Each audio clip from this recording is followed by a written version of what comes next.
ایک breaking news ہے جو اپنے ناظرین تک پہنچائیں گے۔ میں اللہ رب العزت کے سامنے سر جھکاتا ہوں کہ مجھے سی پیک اتھارٹی کے اہم ادارے کو چلانے کا موقع ملا۔ عاصم سلیم باجوہ کا یہ ٹویٹ وزیر اعظم اور ان کی حکومت کے مکمل اعتماد اور تعاون کے بغیر یہ ممکن نہیں تھا۔ Asim Saleem Bajwa course C pack کی آئندہ پیش رفت کے لیے مقرر ہیں اور یہ سفر جاری رہے گا۔ آپ کو اس اہم خبر سے اپڈیٹ کر رہے ہیں۔ میں اللہ رب العزت کے سامنے سر جھکاتا ہوں کہ مجھے سی پیک اتھارٹی کے اہم ادارے کو چلانے کا موقع ملا۔ عاصم سلیم باجوہ نے یہ ٹویٹ کیا اور لکھا کہ وزیر اعظم اور ان کی حکومت کے مکمل اعتماد اور تعاون کے بغیر یہ ممکن نہیں تھا۔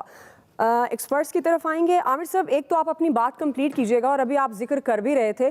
کہ مستعفی ہو گئے ہیں عاصم سلیم باجوہ اور اب ان کی باقاعدہ بریکنگ بھی آ گئی ہے، تو اس پر بھی اگر آپ اگین کوئی کامنٹ کرنا چاہیں تو کر سکتے ہیں۔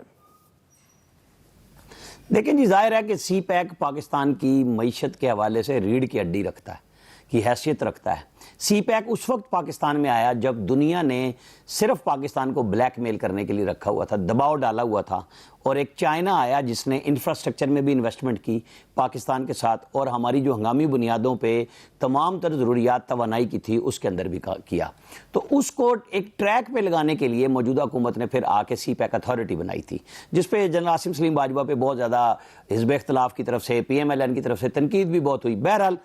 فائدہ یہ ہوا کہ ایک تو اس کا قانون بھی بن چکا سی پیک اتھارٹی کے حوالے سے، اب کوئی ابہام نہیں تھا، اور چیزیں ٹریک پہ آ گئی۔ اور اللہ کرے